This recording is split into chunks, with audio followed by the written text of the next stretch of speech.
Assalamualaikum warahmatullahi wabarakatuh. Alhamdulillah wassyukurillah. Alhamdulillah pada hari Jumat malam Sabtu bertepatan dengan tanggal 22 September 2023 di rumah Bapak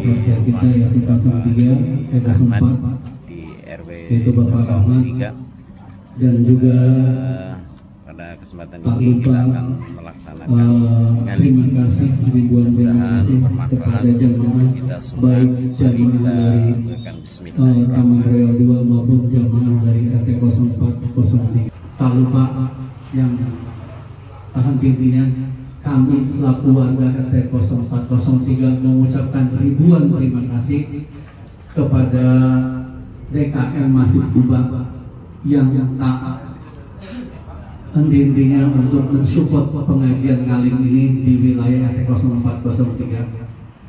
Sekali lagi kami ucapkan ribuan terima kasih kepada DKM dan jajarannya. Yang pertama-tama dan yang sangat utama, saya selaku Sohibul Bait atau yang mewakili dari adik saya itu Ahmad Dina mengucapkan puji syukur pada Allah Subhanahu wa Ta'ala yang memberikan berbagai nikmatnya kepada kita semua, yang diantaranya adalah nikmat iman dan nikmat sehat. Alhamdulillah, dengan nikmat tersebut Allah meringankan kaki kita untuk melangkahkan dalam rangka thalabul ilmi. Salawat serta salam tak lupa kita sanjungkan kepada junjungan kita Nabi besar Muhammad Sallallahu Alaihi Wasallam, yang insya Allah nanti kita selaku umatnya ingin mendapatkan syafaat di yaumil akhirat nanti. Amin. Amin. Saya atas nama Sohibul Bait memohon maaf jika sambutan maupun jamuan dalam acara ini ya banyak kekurangannya. Dalam hal ini juga saya selaku yang mewakili Sohibul Bait memohon keridhaan dan keikhlasannya membacakan surat Al-Fatihah. Ya mudah-mudahan nanti yang pertama mudah-mudahan ngaling ini akan berjalan tetap eksis dan jamaahnya. Amin. Amin. Dikuatkan imannya. Amin. Digampangkan dalam melangkahkan kaki untuk thalabul ilmi atau belajar menuntut.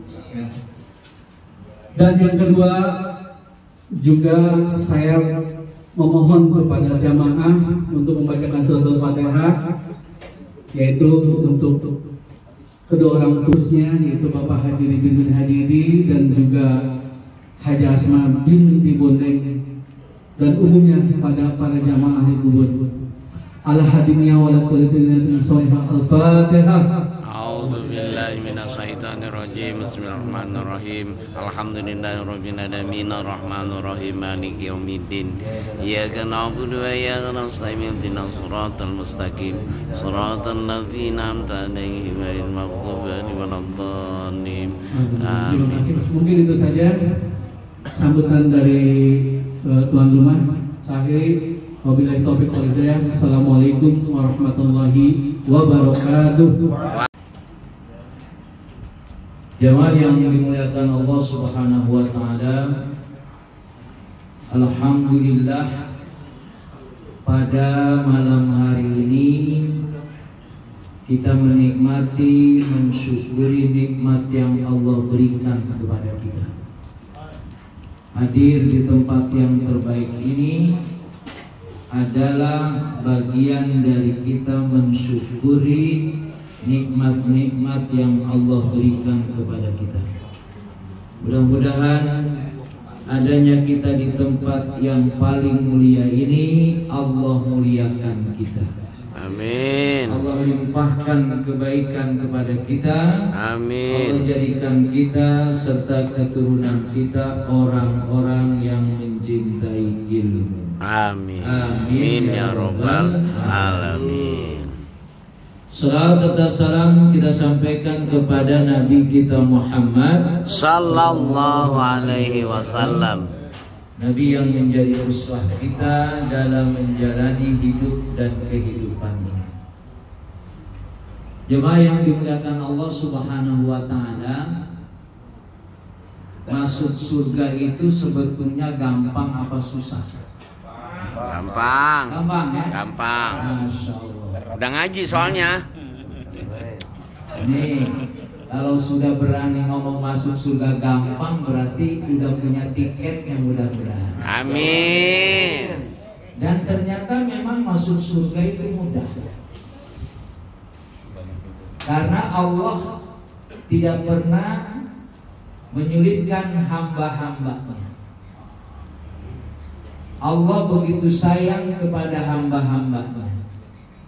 Maka kalau kita sudah nyatakan mudah untuk masuk surga, tinggal sudah tentu ada syaratnya.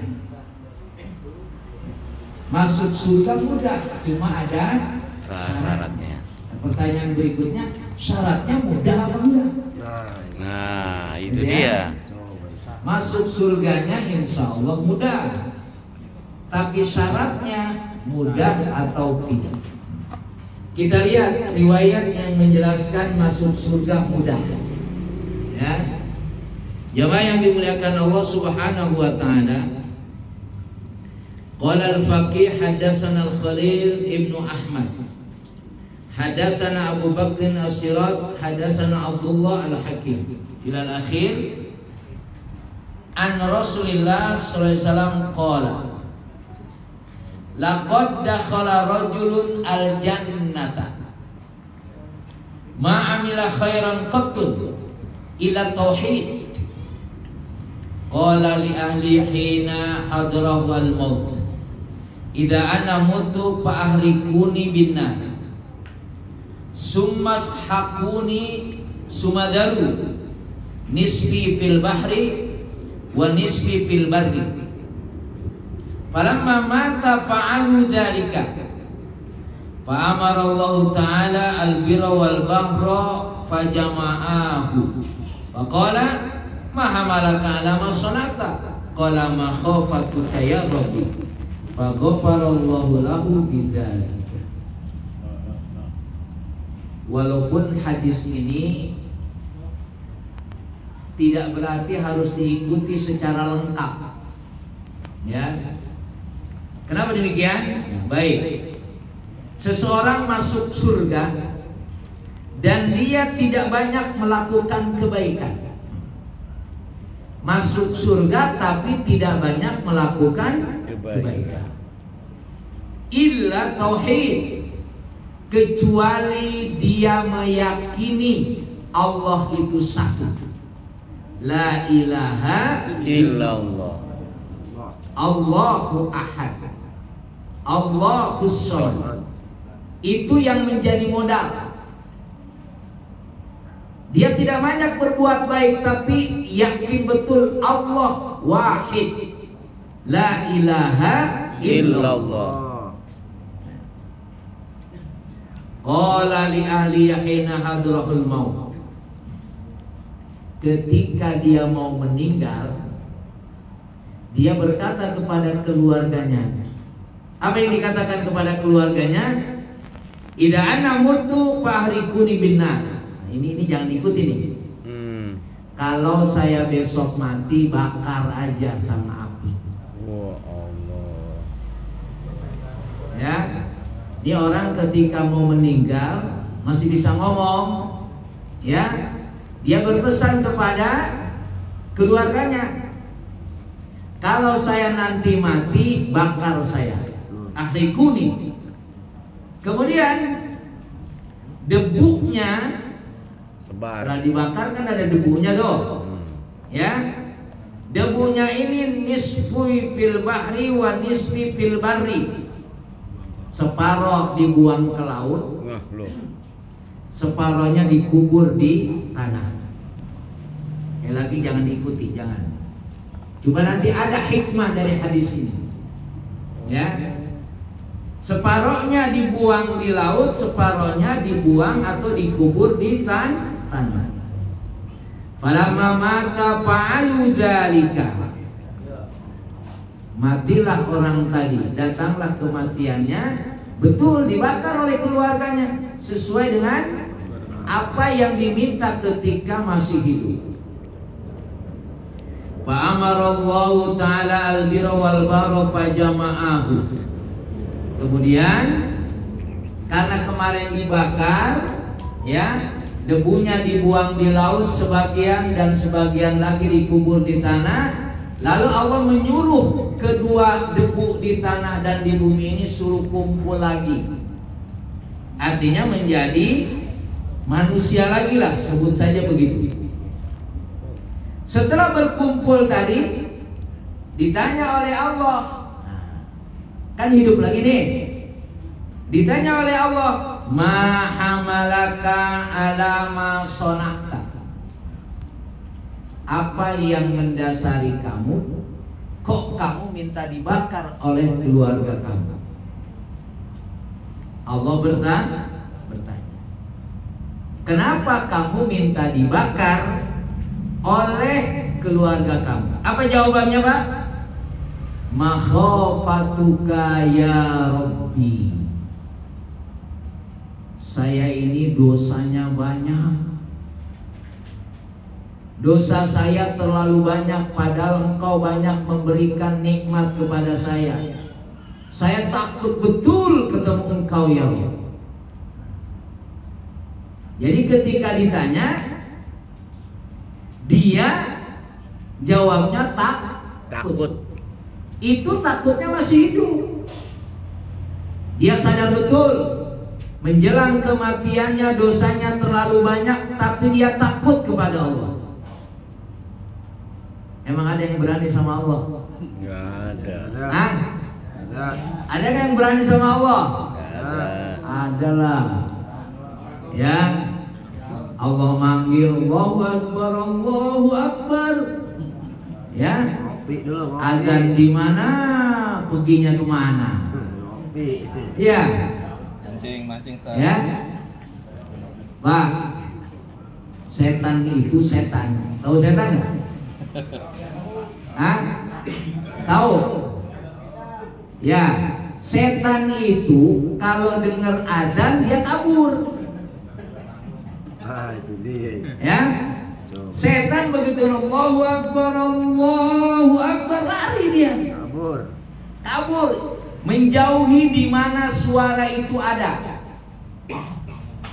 Ya, berarti takut kepada adzan.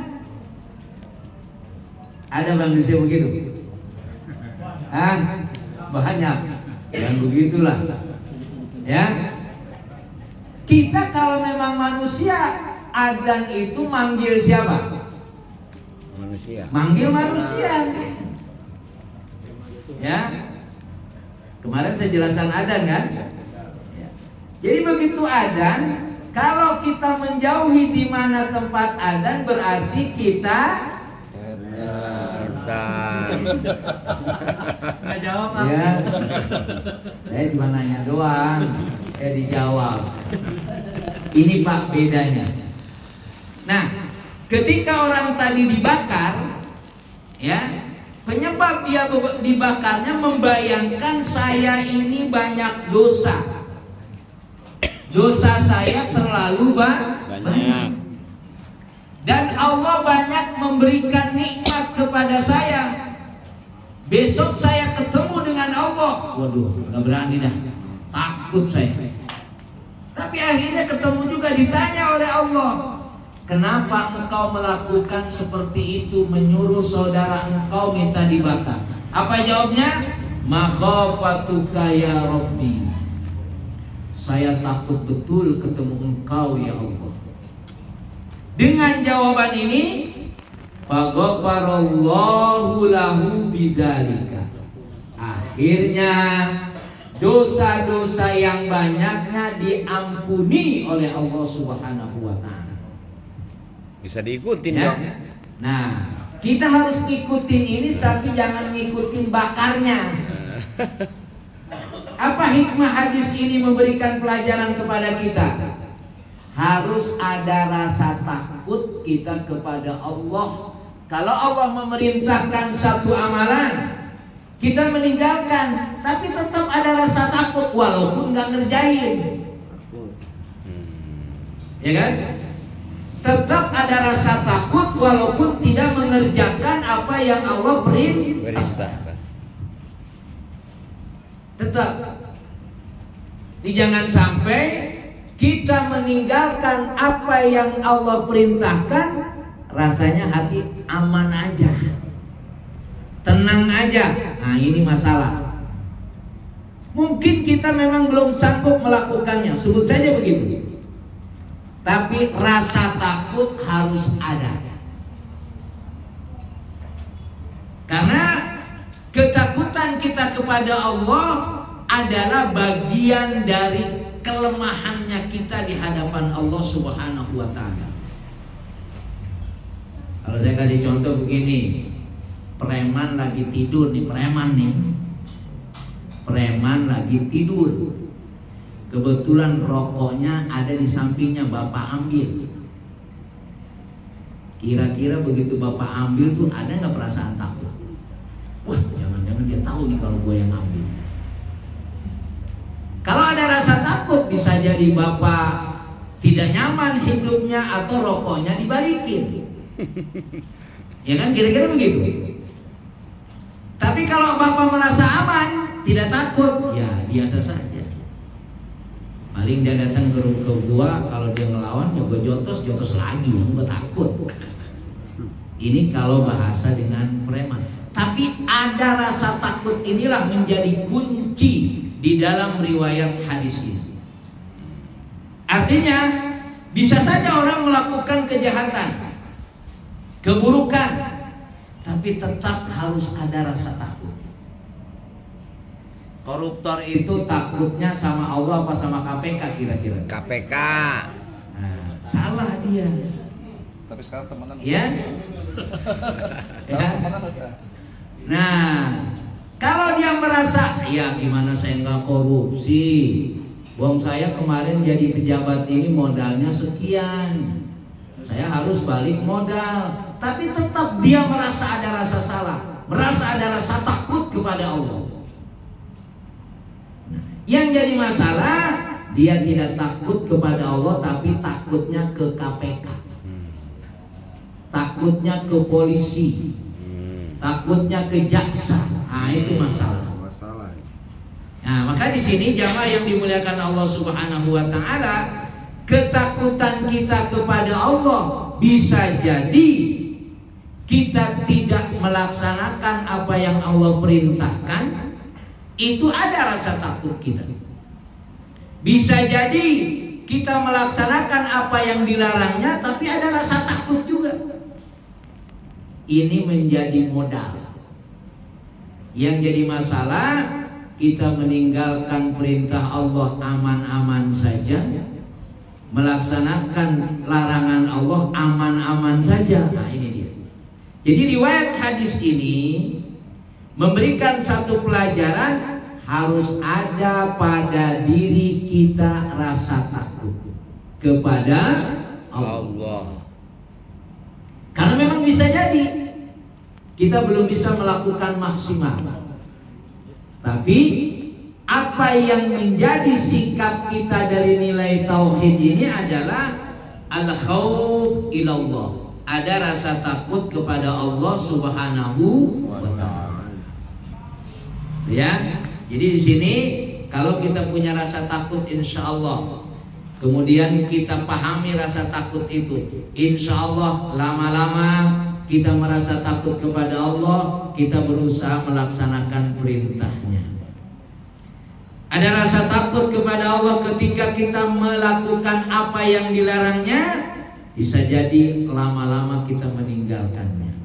Karena memang begini Pak, manusia itu, nah sekarang kalau setan itu kerjanya melakukan keburukan. Malaikat kerjanya melakukan kebaikan. Manusia ya bisa melakukan keburukan, ya bisa melakukan kebaikan. Nah, sifat yang terjadi itu makanya kita harus saling mengingatkan. Nah, kita ada jamaah seperti ini, ya, akan lebih mudah kita saling memberikan peringatan. Karena tadi kita sudah bisa berbuat baik, ya, pagi-paginya doang berbuat baik, siangnya udah miring. Ada yang gitu? Paginya berbuat baik, siangnya miring. Wah, ente jangan begitu dong. Gimana sih? Kita ingetin. Inilah manusia. Yang karena manusia belum tentu istiqamah melakukan kebaikan. Juga manusia itu bisa melakukan maksiat keburukan. Tapi bisa nggak bertobat? Bisa. Dan untuk sampai tingkat derajat tobat, kita mengingatkan. Nah, makanya majelis taklim ini, majelis ilmu ini sebetulnya adalah media untuk kita saling mengingatkan. Insya Allah. Nanti kenapa kemarin malam Sabtu nggak ngaji? Ya Allah. Kebetulan teman Anda datang, bawa pancingnya cakep banget. Misalnya. Pak Diki. Bawa pancingnya cakep banget. Ya. Gabusnya udah gede lagi. Udah gitu umpannya ada.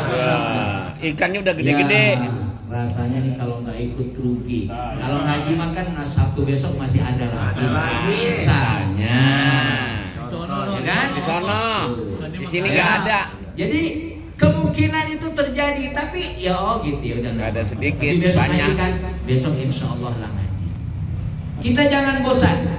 Pak, ternyata ta'liful qulub ini menyatukan hati ini ketemunya di majelis taklim. Sholat berjamaah nggak ketemu. Saya nggak ketemu di sholat berjamaah. Waktu sholatnya iya.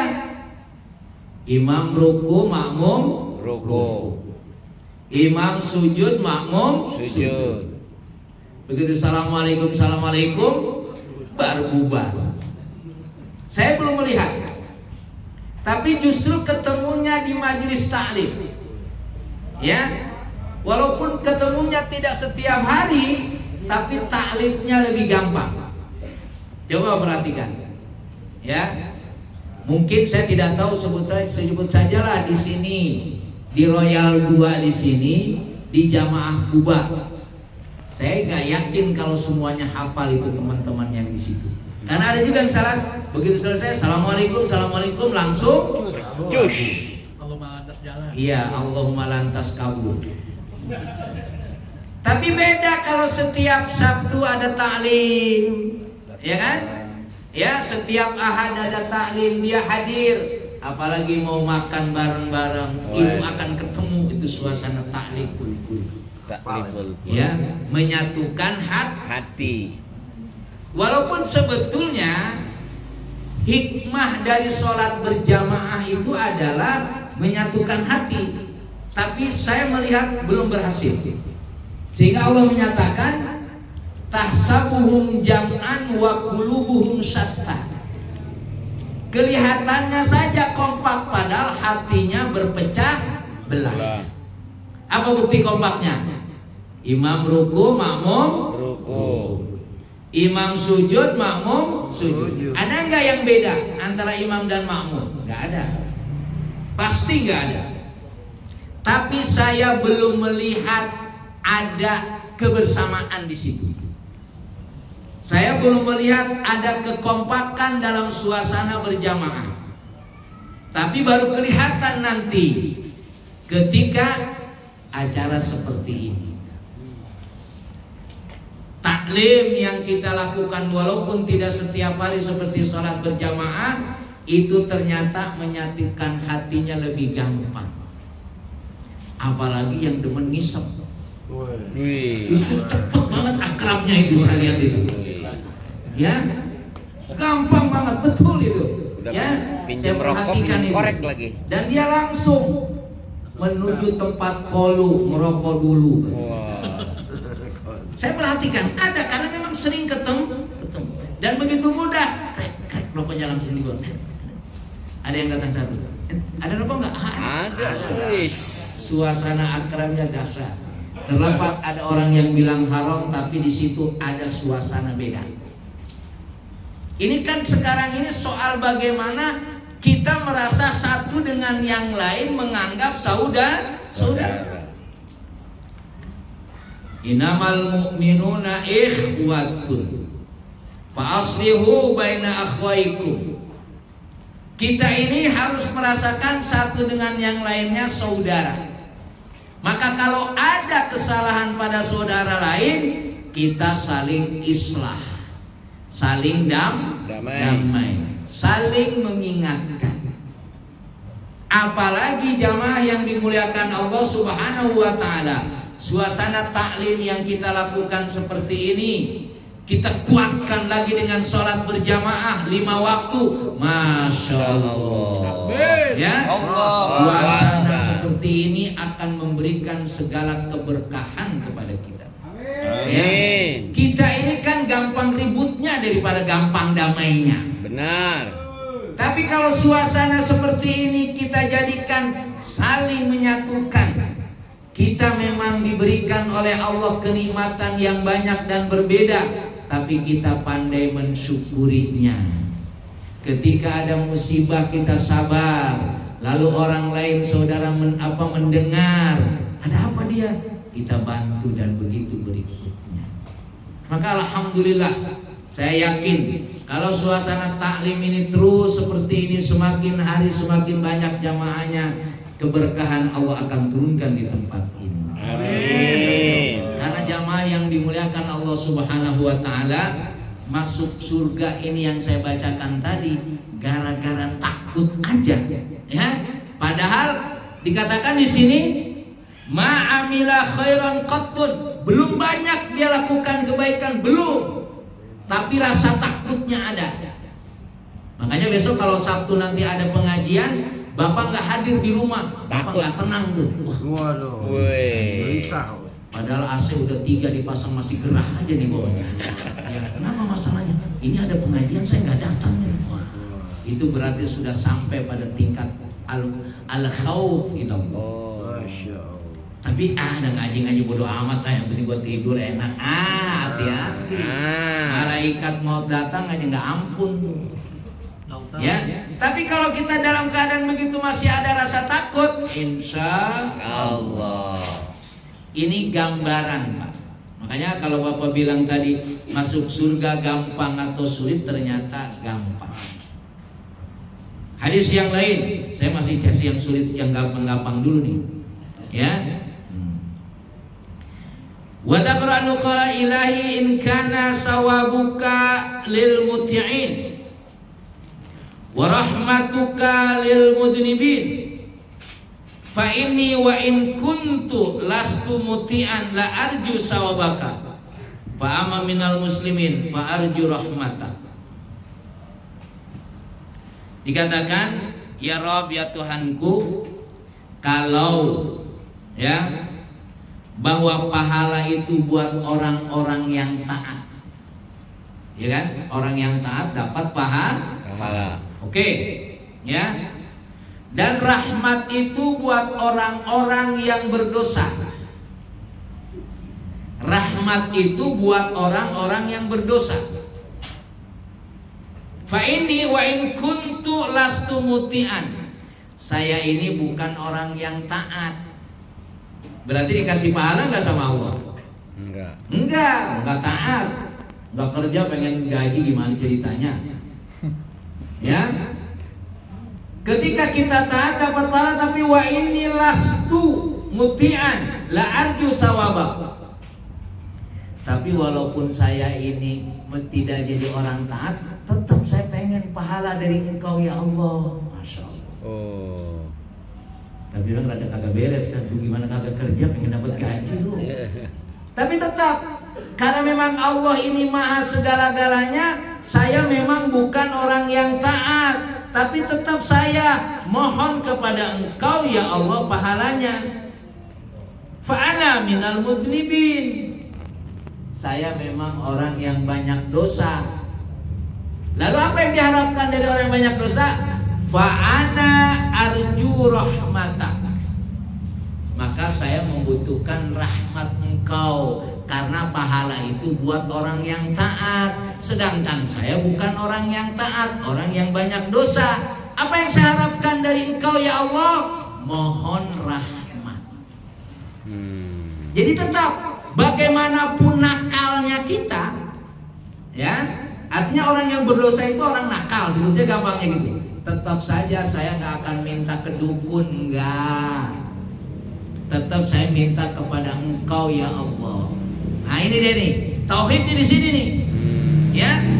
Bagaimanapun saya dosanya banyak, tetap saya tidak akan minta ampunan dosa ini kecuali hanya kepada Engkau. Bagaimana bisa Engkau mengampuni dosa saya? Dengan rahmat Engkau lah dosa saya bisa diampuni. Makanya Pak, kita dosanya banyak, susahnya banyak, tetap aja jangan sampai ke dukun dah. Pokoknya tetap gua yakin sekarang dosa gua banyak, sekarang gua susah, besok pasti Allah ngasih rezeki sama saya banyak. Besok pasti pahala apa dosa saya diampuni oleh Allah. Tetap aja ngengkel kita. Tidak ada sandaran kita kecuali hanya kepada Allah. Ini harus dijadikan sikap, Pak. Ya, karena bagaimanapun apa dikatakan oleh Allah, rahmat Allah itu wasi'at kulla syai' wa rahmati wasi'at kulla syai'. Rahmatku itu adalah lebih luas dari segala dosa yang ada pada siapapun. Bapak banyak dosanya enggak? Banyak. Sama. Tapi apa yang ada pada kita ini terus kita minta kepada Allah. Karena Bapak hadirin sekalian, ada riwayat orang 500 tahun full ibadah. Mancing kagak, enggak mancing dia. Ya. Main layangan kagak. Ya. Pokoknya full ibadah 500 tahun ini dalam perjalanan hidupnya. Ya. Ya. Nah, ketika dia mati, ya, lalu dia kata Allah, aku masukkan engkau ke dalam surga dengan rahmatku. Ya Allah. Kata dia, no, nggak bisa. Om saya full ibadah, nggak bisa. Ya, banget. Pahala saya banyak karena saya full ibadah. Memang tetangga saya tiap hari mancing. Wah, saya emang enggak. Kata dia, full ibadah selama 500 tahun. Hitung pahala saya, Masya Allah. Ya, kata hamba tadi, hitung pahala saya selama 500 tahun. Karena kalau bahasanya diberi rahmat itu kan seolah-olah kita tidak banyak pahalanya. Oke kalau begitu, kira-kira begitu. Ya, ya. Allah sudah siapkan catatannya kan, Allah siapkan catatannya sudah. Lebih canggih daripada data-data yang ada. Kalau data yang ada di Indonesia, di dunia ini kadang-kadang ada yang kebakaran. Catatan malaikat nggak akan ada kebakaran. Oke kalau begitu, ya, dibukalah seluruh pahalanya. Keluarlah dari 500 tahun pahala dia ibadah tadi, itu hanya bisa membayar satu nikmat. Masya Allah. Yang ini 500 tahun dia melakukan kebaikan, hanya bisa membayar satu nikmat. Apa di nikmat yang dijelaskan dalam satu riwayat? Nikmat bisa melihat. Satu doang. Bisa melihat nikmat apa enggak? Nikmat. Kentut nikmat apa enggak? Nikmat. Bapak kalau nggak bisa kentut bahaya, Pak. Ya, bahaya itu. 500 tahun Ya, pahala yang didapatkan hanya bisa membayar satu nikmat. Akhirnya kata Allah, ya sudah masuk neraka. Dia ogah masuk neraka. Ya kalau itu ya jangan dah. Ya, saya terima rahmat Engkau ya Allah. Akhirnya masuk surga karena rahmat. Apa yang bisa kita ambil pelajaran dari sini, Pak? Sebetulnya memang pahala yang kita lakukan kaitannya dengan ibadah itu tidak pernah seimbang dengan nikmat yang Allah berikan. Coba Bapak perhatikan. Bapak pernah sakit? Nah, Sakit sama sehat lamaan mana? sehat. Itu saja sudah jelas. Ya.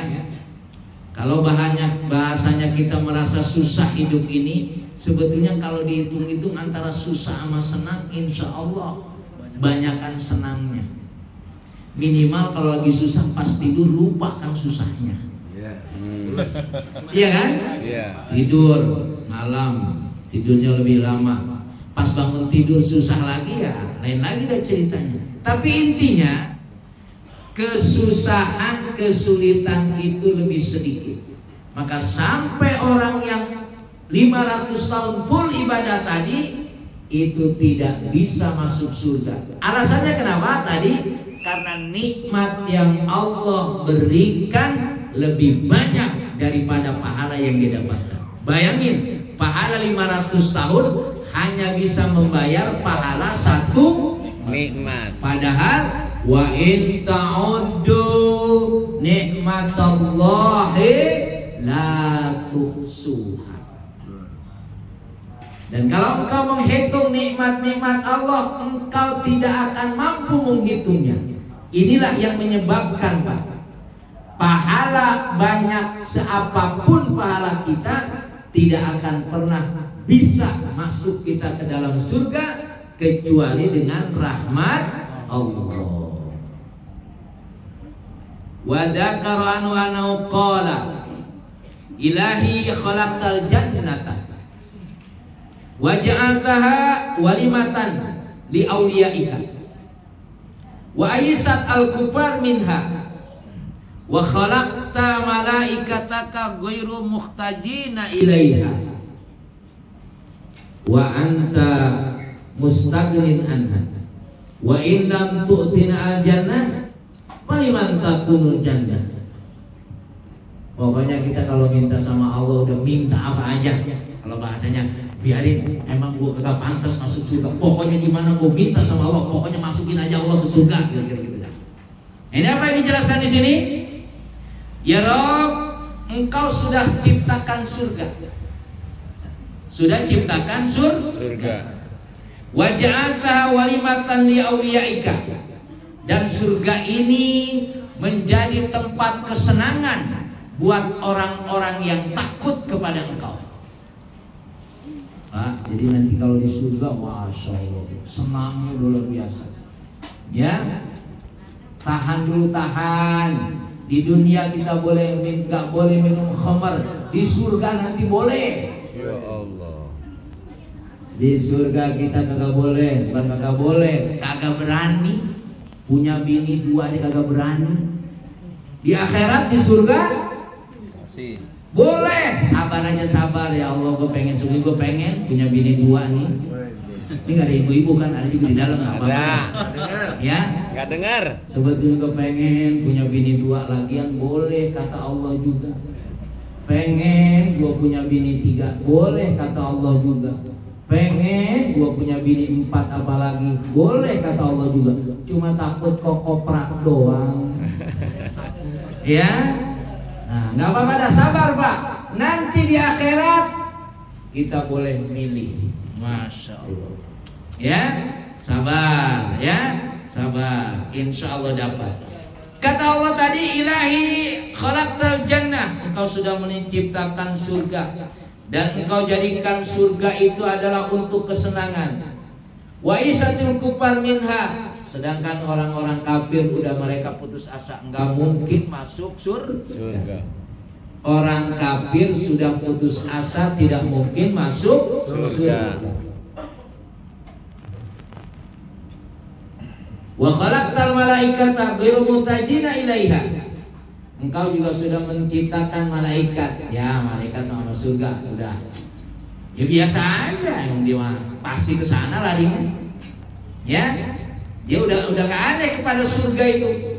Kemudian wa anta mustaqnin anha. Kemudian juga engkau terhadap surga ya nggak peduli lah kira-kira begitu. Apa dikatakan ini? In lam tu'tinal jannah faliman takunul jannah. Sekarang engkau sudah ciptakan surga, tapi engkau nggak kasih ke saya. Terus buat siapa surga itu? Masya Allah. Kita ini dosanya banyak, tapi kita yakin Allah punya surga. Al jannatul haq. Engkau sudah ciptakan surga. Orang kafir masuk surga ke orang kafir? Enggak. Kita ini juga sebetulnya kadang-kadang beda-beda dikit sama orang kafir. Apa bedanya kita sama orang kafir? Makanya bedanya kita sama orang kafir, kita sholat. Maka kalau kita sudah sholat, insya Allah ada harapan.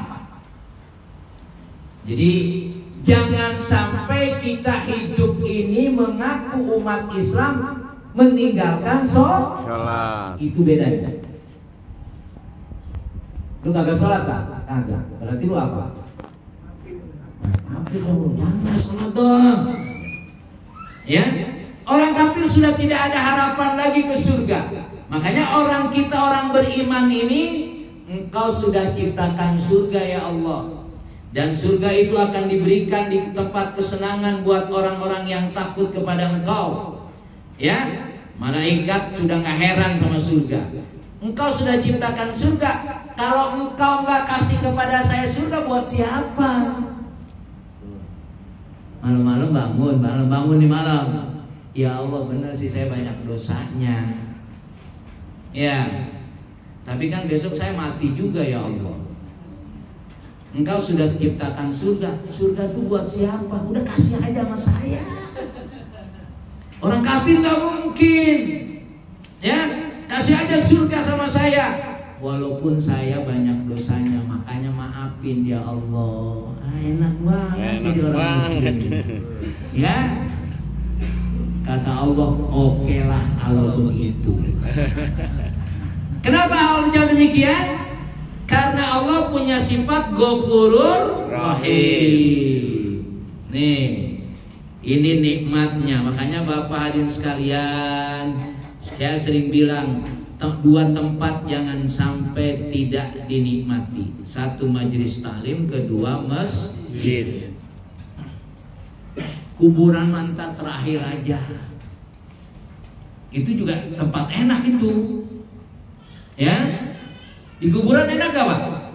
Enak. Masya Allah enak. Ya, nikmat orang yang sudah masuk ke alam kubur itu. Ya, makanya kata Ali bin Abi Thalib, man lam yakum bi adai wajibihi nahwa watonihi wa dinihi hadaron minat ta'abi awil mauti falaysa bi ahlin li ayyaish li annal mauta atin la budda minhu walakinan nafsa syarifata la tamun.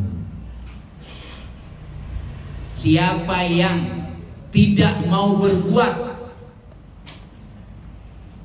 kewajiban baik untuk negaranya ataupun untuk agamanya karena takut capek. Gue bantu potong orang, ngapain gue capek ntar. Atau takut mati. Falaysa bi ahlin li ayyaish. Maka kalau orang hidup ini takut capek atau takut mati, jangan hidup, udah mati aja. Hidup ini pasti capek, betul? Ya. Saya dari pagi nggak kerja apa-apa, capek nggak? Capek. Tetap. Maka kalau orang takut capek, apalagi takut mati, falaysa bi ahlin li ayyaish. walaupun akhirnya ujung-ujungnya mati. Nah, apa yang dikatakan mati itu menjadi nikmat? Kenikmatan mati akan dirasakan, ya. Fainal muta'atin la buddha binku walakinan nafsas syarifata la tamut. Tapi dia menjadi orang mulia ketika dia mati, seperti dia tidak pernah mati, selalu dikenang kebaikannya. Amin. Ini sekarang ini ada pengajian, Bapak rajin ngaji nih, kan? Tahu-tahu besok mati. Ya, alhamdulillah, cakep banget itu. Ya, besok mati. Kata ya Allah, semalam pengajian sama kita. Masya Allah, berarti husnul khotimah. Amin. Ya, terus asal pengajian lagi kita bacain Fatihah. Orangnya sudah mati, tapi masih kita kenal terus, masih kita sebut namanya. Makanya kalau pengen disebut namanya, udah buru-buru mati berarti kita doain. Biar disebut namanya. Ya, maksud saya adalah hidup ini memang membutuhkan pengorbanan dan perjuangan. Nggak bisa, Pak. Ya, tetap tadi paling tidak kita berjuang minta sama Allah. Bangun jam 3, bangun jam 2, ya Allah, memang dosa saya banyak. Saya akui dosa saya banyak. Dan saya akui juga Engkau sudah banyak memberikan nikmat kepada saya. Terus Engkau sudah membuat surga. Itu surga buat siapa? Orang kafir nggak mungkin masuk surga, ya. Maka ya Allah, udahlah, dosa saya ampuni aja, atau masukkan saya saja ke dalam surga. Bangun jam 3, Bang. Kan bangun jam 3 kan gampang, enak kan? Enak kan bangun jam 3? Enak. Kencing doang. Enggak, berdoa. Ya. Makanya yang bertanya, Ustaz, saya ini kalau bangun jam 3, waduh ngantuknya luar biasa. Mau ngapain ente? Mau sholat tahajud. Kalau saya niat sholat tahajud bangun jam 3, waduh nggak tahan ngantuknya. Tapi kalau niat bangun jam 3 nonton bola, enteng banget. Ada yang gitu ada? Ya sudah, kalau gitu gini, ya. Kalau memang begitu kenyataannya, udah, saya mau bangun jam 3 mau nonton bola. Pas bangun nonton bola, ya sholat tahajud dulu. Boleh nggak? Boleh. Akalin lah mata kita tuh, mata lu kulit akalin aja sama gua. Akalin lah mata. Ya, jadi sholatnya cuma 10 menit, nonton bolanya sejam setengah, nggak apa-apa dah. Ya. Artinya apa, Pak? Kita ini tetap berusaha melakukan kebaikan walaupun belum bisa banyak. Ya, tetap melakukan kebaikan walaupun belum bisa banyak. Lakukan kebaikan itu. Makanya kalau sekarang 500 tahun aja tidak akan pernah tertutupi nikmat Allah, tetap kita harus banyak istighfar. Nah, makanya kan kemarin pahala orang yang nuntut ilmu itu tidak lain kecuali surga. Makanya kan paling gampang. Kan saya bilang kemarin begini, lagian orang tolol banget. Kan udah bilang begitu saya biar ada jelas. Ya, majelis taklimnya ini pahalanya banyak, pahalanya balasannya surga. Udah gitu ada kopi, ada jeruk. Enggak mau datang juga kalau orang bukan tolol, orang apa itu? Masya Allah. Ya maksudnya alhamdulillah Allah bimbing kita. Amin. Ya memang kita ini kalau diajak senang untuk dunia akhirat kaitannya dengan taklim susah banget, ya Allah, kenapa? Padahal enak banget datang ke majelis taklim tadi itu. Ada semangka, ada apa, kok berat banget. Kopi ada. Udah gitu pulangnya kagak perlu bayar. Udah gitu diampuni dosanya oleh Allah. Dan besok kalau mati Allah berikan surga. Tapi tidak mudah datang ke sini, berarti ada masalah. konsret, sedangkan kita alhamdulillah.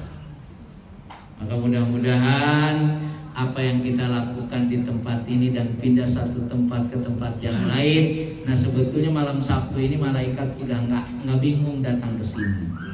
Pak, malaikat itu ada yang keliling.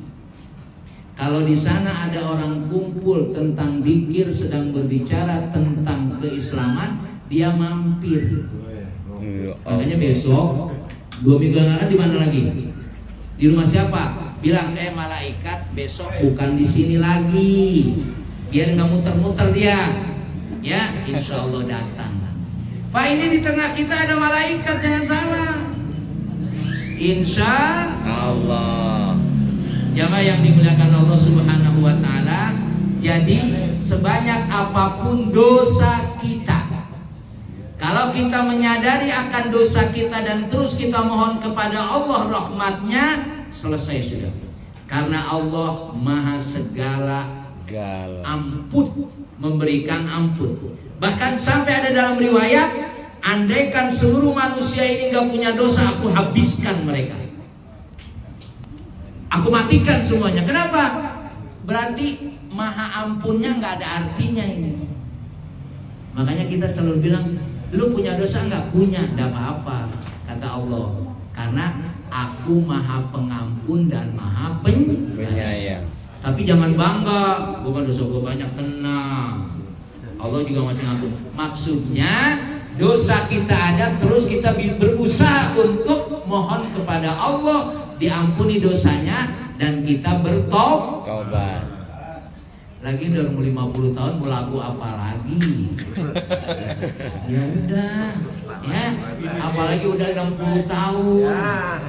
Udah kata malaikat, gua juga kasihan, mencet dulu nih, gua kasihan sebetulnya. Ya, tapi cobalah, sudah umurnya udah tinggal sisa, tapi insya Allah Allah maha pengasih dan maha penyayang. Kalau terus ikut taklim, setiap ada taklim, ada terdengar suara adzan, kita datang ke tempat adzan itu, insya Allah. Bapak sekalian, cukup sekian.